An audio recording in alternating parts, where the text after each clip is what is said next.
Avignon. Chaque année, pendant près d'un mois, la ville se métamorphose.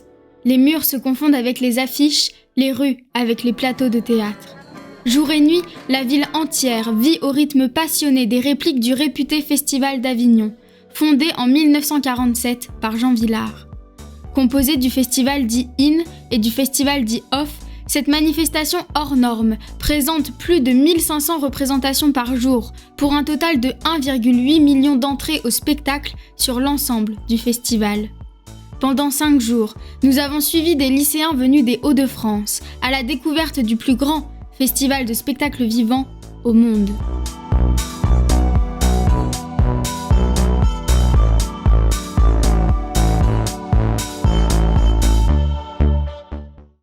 On est une équipe de gens des CEMEA, qui est une association d'éducation populaire, sans entraînement en méthode d'éducation active. Et là, on est dans ce cadre-là. Il y a de nombreuses années, Jean Vilar nous a appelés, parce que comme on travaille en BAFA avec des jeunes de votre âge, à l'époque, Jean Vilar, il voulait que les gens qui viennent au théâtre ne soient pas obligatoirement que des gens à barbe blanche comme la mienne actuellement, mais plutôt des plus jeunes. Cela fait maintenant 16 ans que Philippe Georget, en coopération avec la région Picardie puis Hauts-de-France et le collectif des CEMEA, emmène des lycéens pendant plusieurs jours au Festival d'Avignon.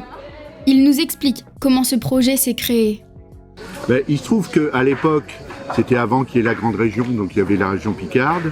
Je connaissais la personne chargée de la culture au conseil régional, je connaissais la personne chargée de l'éducation au conseil national, et le mur de Berlin, on va dire, entre les deux, s'était écroulé. Donc je suis allé voir le conseil régional, et grâce au conseiller de la culture, à l'époque, on a fait affaire. Donc ça veut dire que le conseil régional a accepté d'amener 100 lycéens à l'époque de Picardie, en Avignon. Et puis quand la grande région s'est créée, et que le directeur du conseil régional des Hauts-de-France, Xavier Bertrand, s'est prononcé pour la culture, j'ai donc rencontré le conseil régional, et maintenant c'est 200 lycéens des Hauts-de-France qui viennent de manière gratuite à Avignon sur 2 séjours. Le but de ce partenariat, c'est d'amener à Avignon tout lycée. C'est en fait lycéens et apprentis à Avignon. Tout lycée, qu'il soit, je dirais, général, littéraire, ou qu'il soit aussi professionnel, technique, pour aller à la rencontre du plus grand festival de théâtre du monde. Et ce qui m'intéresse aussi, c'est d'amener des jeunes en Avignon qui n'iraient pas obligatoirement tout seuls. C'est également grâce aux professeurs accompagnateurs que ce projet connaît cette réussite. Professeurs de lettres, souvent à l'initiative d'un club, d'une option ou d'une spécialité théâtre dans leur établissement, ils et elles s'investissent auprès de leurs élèves et préparent des mois à l'avance un dossier de motivation, dans le cadre du PEPS, parcours d'éducation, de pratique et de sensibilisation à la culture, en espérant pouvoir emmener leurs élèves en Avignon. C'est le cas de Carole de Clercq-Vervort, professeure de lettres et d'options théâtre au lycée Notre-Dame-des-Dunes de Dunkerque. Alors j'ai découvert le projet mis en place par les CEMEA grâce au projet PEPS. PEPS dans les murs, proposé par la région des Hauts-de-France. On candidate sur 3 choix qu'on hiérarchise. C'est comme ça que j'ai connu les lycéens en Avignon, les lycéens des Hauts-de-France en Avignon. Et donc j'ai postulé en 2020, j'ai candidaté en 2020. Le dossier avait été retenu pour le lycée. Et finalement, le festival n'ayant pas eu lieu cette année-là à cause du Covid, j'ai de nouveau postulé en 2021 pour partir en 2022. Pour les élèves, ce voyage est l'occasion d'expérimenter de nouvelles choses, de voir des spectacles qu'ils n'iraient pas voir habituellement ou encore d'augmenter leur culture générale. Ce sont notamment avec ces attentes que les élèves commencent cette nouvelle expérience. J'ai quand même assez hâte de voir certaines pièces qu'ils peuvent nous proposer, notamment Richard II de William Shakespeare, qui a l'air sympathique. J'aimerais aussi voir le théâtre sur la cour d'honneur. J'ai vraiment hâte de voir ce que c'est la cour d'honneur à Avignon. Parce que c'est là, je pense, où est représenté pour moi le cœur du festival d'Avignon, c'est voir un spectacle sur la cour d'honneur. Parmi mes attentes, il y a un gros apport culturel parce qu'avec le fait que je vais intégrer des écoles d'art l'année prochaine, c'est pour moi assez enrichissant d'avoir accès à un large panel de propositions artistiques et puis aussi du divertissement. C'est justement dans l'ambiance animée de la Cité des Papes que nos lycéens partent à la découverte des différents spectacles qui les attendent. Jour et nuit, la ville grouille sous la musique des artistes de rue qui participent à l'ambiance unique du festival.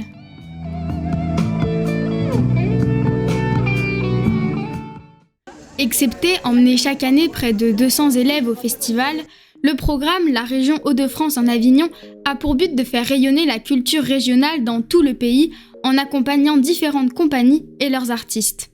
Cette année, ce sont 16 spectacles qui sont accompagnés sur le festival Off, ainsi que 3 productions sur le festival In. C'est justement avec ces spectacles que l'emploi du temps du séjour est construit. Dans le planning, 5 spectacles sont d'office choisis parmi ceux soutenus par la région ou parmi ceux réalisés par des artistes nordistes. 3 font partie du Off, 2 du In. Cette année, en ce qui concerne le festival In, les élèves ont eu la chance d'assister à Richard II de William Shakespeare, mis en scène par Christophe Roque, et Futur proche du chorégraphe belge Jan Martins. Pour ce qui est du Off, les élèves ont pu voir L'Art de perdre de la compagnie Filigrane 111, Hernani on Air de la compagnie Des Petits Pas dans les Grands et Janice de la compagnie BVZK. Certains spectacles ont aussi été plébiscités par les professeurs, comme Du silence à l'explosion de la compagnie Le Passe-Muraille, La bombe humaine de la compagnie belge Poppy Jones, mais aussi Peau de phoque, combinaison de portraits détaillés et de Je suis une sirène de la compagnie La Ponctuelle. En effet, ils et elles ont la possibilité d'emmener leurs élèves voir des spectacles supplémentaires durant leur temps libre. Tout autant que les spectacles, les lieux sont à leur manière magiques. Théâtre, gymnase scolaire transformé ou encore patrimoine national comme le célèbre Palais des Papes, ces endroits font de chaque représentation une expérience à part entière.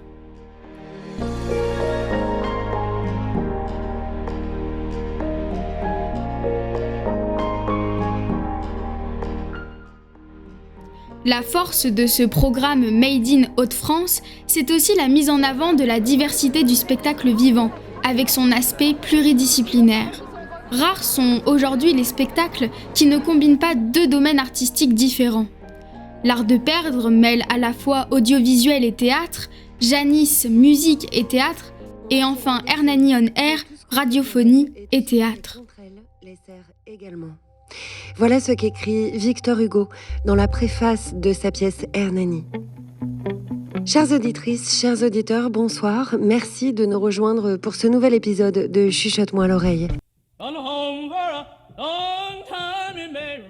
Janice est en moi. En toi. Tu ne le sais peut-être pas encore. Ou, au contraire, elle t'accompagne depuis la nuit des temps. Cette impression qu'elle paiera pour tout ce que font les autres immigrés de France. Le soir du 13 novembre, Naïma pleure les morts du Bataclan tout en se reprochant son égoïsme. Elle se dit qu'elle pleure sur elle-même. Parmi les thèmes abordés, la diversité est présente également.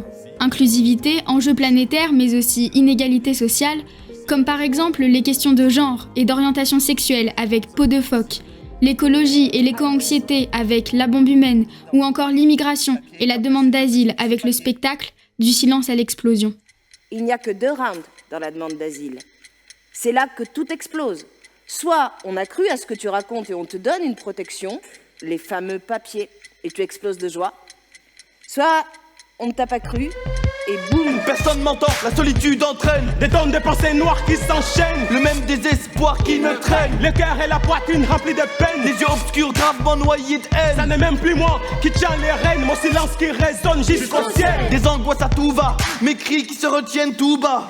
Si je t'appelle, je te réveille, car chez toi il fait encore nuit. Si tu m'appelles, tu me réveilles, car ici il est minuit.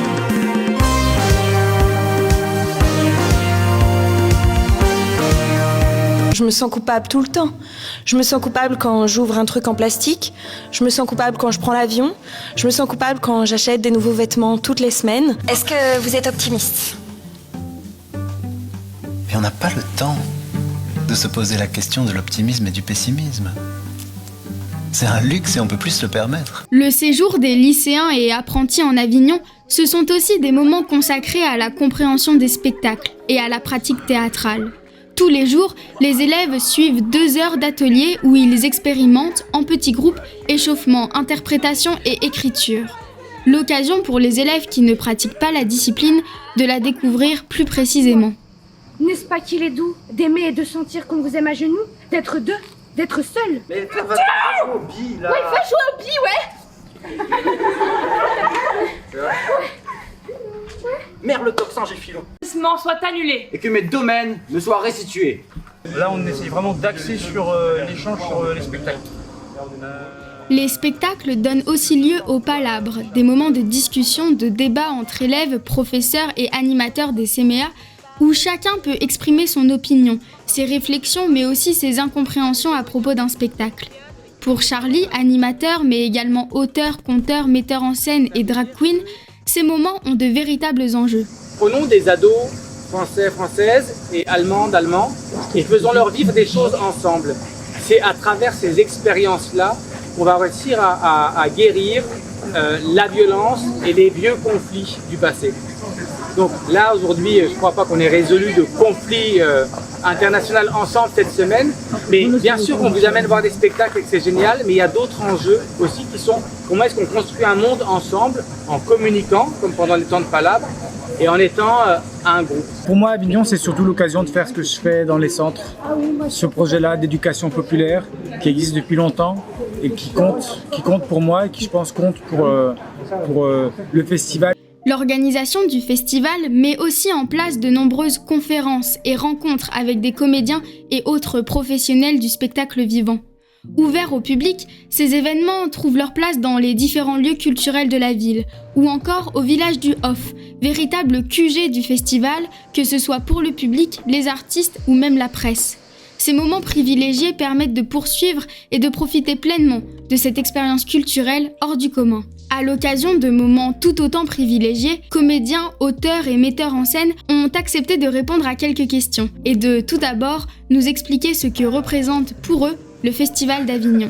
C'est un peu un passage obligé, je dirais, pour les compagnies, parce que c'est là où on rencontre, comme nous on est une compagnie donc des Hauts-de-France, on joue beaucoup dans les Hauts-de-France, et là ça permet de rencontrer du public de toute la France, et aussi de rencontrer des programmatrices et des programmateurs de toute la France, et donc c'est à la fois le plaisir de jouer tous les jours, et à la fois comme un grand salon du théâtre, où il y a énormément de professionnels, et ça permet de faire tourner des réseaux et de voir aussi plein d'autres spectacles. C'est vraiment un passage important. C'est quelque chose d'assez énorme. Avant tout aussi, c'est quelque chose qui, nous, compagnie belge, j'ai envie de dire, nous donne la possibilité aussi de tourner, parce que ça nous donne la possibilité d'être vus par des programmateurs et des programmatrices francophones. Et donc ça permet vraiment au spectacle de se diffuser plus largement que quand on joue simplement en Belgique. En tant que comédienne, c'est vraiment fort sympathique et la fête. En tant que compagnie, puisque là c'est le premier spectacle de la compagnie Filigrane 111 qui est ma compagnie. C'est un autre enjeu puisqu'évidemment là il faut que le spectacle soit vu. C'est une espèce de grande vitrine, on va dire de grande foire au théâtre. Et donc il y a en tant que compagnie cet objectif pour moi individuellement supplémentaire. Le Festival d'Avignon, c'est une étape pour toute notre année en fait. Ça nous permet en fait de vendre des dates, en tout cas à la production de vendre des dates, et que nous on puisse jouer dans différents théâtres français, belges, suisses tout au long de l'année en fait, tout simplement. C'est un marché en fait du théâtre. On y vient aussi pour rôder un spectacle, c'est-à-dire quand on fait Avignon, mais les comédiens ils sortent de là, ils l'ont dans le corps, vraiment, voilà. Donc c'est très très bénéfique pour le spectacle aussi. Si le Festival d'Avignon offre une visibilité rare aux compagnies, faut-il encore bien l'utiliser? Pour cela, les artistes ne manquent pas d'imagination pour faire ressortir leur spectacle au milieu des plus de 1500 proposés et toucher un maximum d'audience.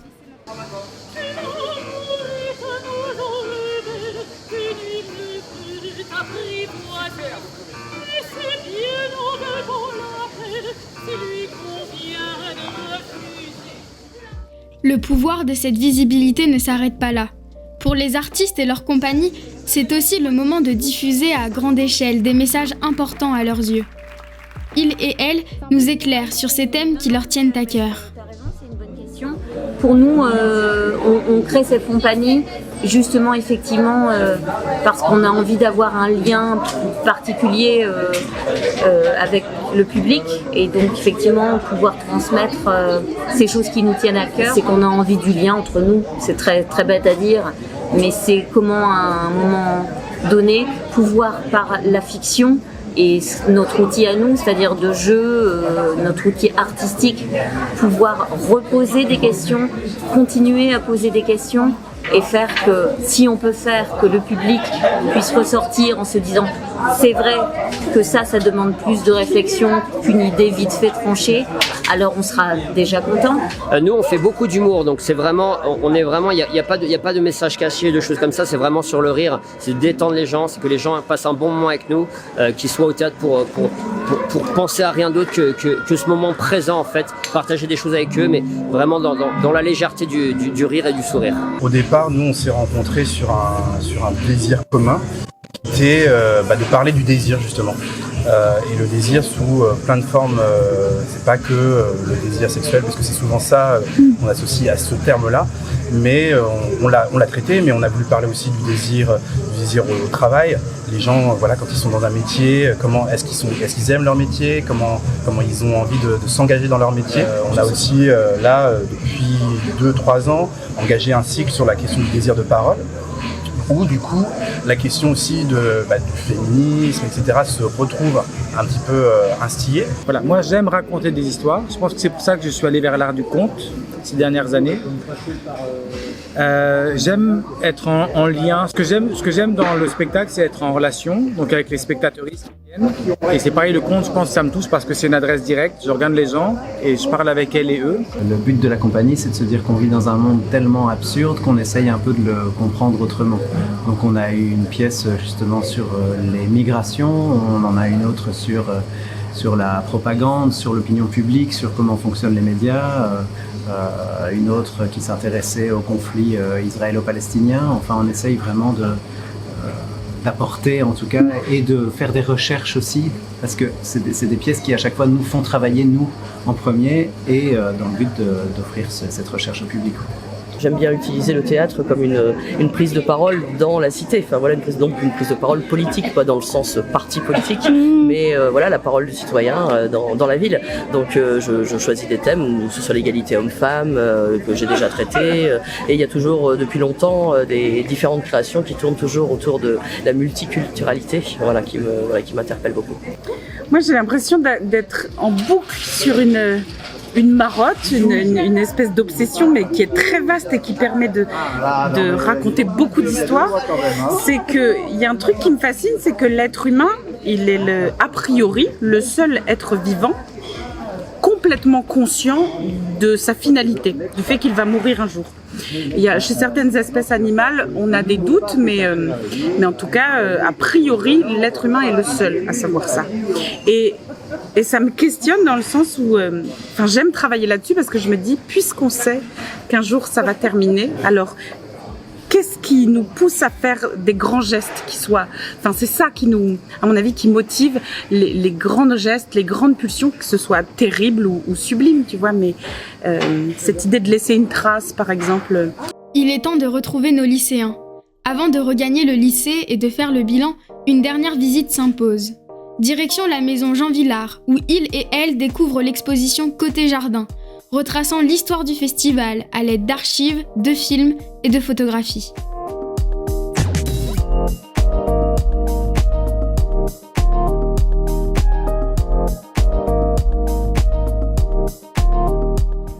Après 5 jours d'immersion dans le monde du théâtre et du spectacle vivant, cette expérience a renforcé les liens que les élèves ont avec le monde artistique.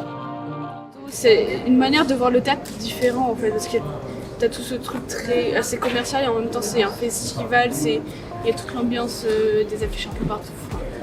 Une ambiance assez particulière qui est différente du théâtre qu'on voit quand on est juste chez nous dans une scène nationale ou un truc comme ça. Ça permet de s'ouvrir et de pouvoir découvrir plein de choses et du coup ça a beaucoup amélioré la vision théâtrale je pense. Et on sort un petit peu de ce qui était classique, même si on a vu une pièce très classique, on a pu avoir plusieurs points de vue sur les différentes pièces. Le théâtre qui reste du théâtre, par exemple on va redécouvrir des nouvelles pièces, on va découvrir de nouvelles pièces qui viennent d'être écrites, ou encore des vieilles pièces, des classiques comme Hernani, moi je n'avais jamais entendu parler. Et donc le festival m'a fait découvrir cette pièce. Moi il y a des pièces que j'ai pas aimées et pourtant j'ai apprécié aller les voir quand même parce que ça change de d'habitude et ça améliore encore plus, voir plus des théâtres. Même si on n'aime pas pour le coup, ça améliore l'estime qu'on a du théâtre. Autre que les pièces, tu te balades dans la rue, tu rencontres des comédiens et tu parles avec. C'est-à-dire que là, on imagine une ville où on met plein de personnes autour d'un même thème, qu'ils adorent ce thème, et on les mélange et on leur montre plein de thématiques, plein de choses comme ça, et du coup ça fait vraiment une cohésion mais incroyable parce qu'en fait on est tous là pour ça au final, et donc on rencontre des gens super avec qui on peut vraiment discuter, dialoguer, alors que c'est vrai que dans la vie de tous les jours on dit on fait du théâtre, les gens généralement ils nous regardent, ah ouais tu fais du théâtre, le truc il est drogué quoi, en fait il s'amuse à fumer des joints. Mais vraiment là, j'ai trouvé que cette expérience artistique justement, comme tu disais, c'est vraiment incroyable. Dernières images du lycée Mistral, qui a hébergé les lycéens pendant ce séjour. Il est bientôt l'heure de partir, mais il est surtout temps de faire le bilan. Comment nos lycéens ont-ils vécu cette aventure? C'est une belle expérience à vivre, ça. Et puis je pense que c'est pas quelque chose qu'on va faire de nous-mêmes, en tout cas moi je le ferai pas de moi-même, donc c'est super intéressant de là pouvoir le faire et en plus découvrir d'autres lycées, d'être préparé aux pièces, de pouvoir faire des activités. Je pense que c'est quelque chose vraiment que je recommanderais aux personnes. Il y a des gens qui sont avec nous, qui ont juste fait du théâtre avec leur classe et puis elles sont super contentes et puis elles s'y connaissaient pas non plus et il n'y a pas besoin de s'y connaître pour aimer le théâtre. Voilà, et puis c'est vraiment une expérience, on voit plein de gens, il n'y a pas besoin d'être spécialiste quoi. Ouais, moi je recommande à tout le monde parce que voilà, même si on fait pas de théâtre, et le théâtre on le vit, et donc venez. L'épopée avignonnaise est désormais terminée. Il faut maintenant reprendre la route vers les Hauts-de-France. Que ce soit du côté des lycéens, de leurs professeurs, des comédiens, des metteurs en scène, des animateurs ou même de n'importe quel spectateur, le Festival d'Avignon aura laissé des souvenirs inoubliables et des répliques plein les têtes. Si vous aviez un mot pour décrire votre expérience au Festival d'Avignon, lequel vous choisiriez? Non, richesse et diversité, parce que on en a plein les yeux et ça montre vraiment ce qu'est le théâtre. Mémorable. On s'est bien rempli. La passion, parce que le Festival d'Avignon, en fait, ça reste, même si c'est un truc incroyable, c'est vraiment la fête passionnelle du théâtre. Ouais, moi je dirais intense, moi je dirais intéressant. Ouais. C'est chaud dans tous les sens, il fait terriblement chaud. C'est chaud parce que c'est compliqué, ça fait peur, c'est une tension permanente. Donc oui, c'est très intense. Et oui, c'est chaud, mais c'est super. Bonheur. Fascinant. Une fournaise, joyeuse et collective. Intense. Ouais, je rejoins. Intense. Moi, c'est éducation populaire. On dit diversifié. Grandiose. Spectaculaire. Ce festival-ci, en tout cas, c'est votre rencontre à vous, quoi. Je me suis régalée avec vous, là, qui avez énormément de choses à nous apprendre à nous.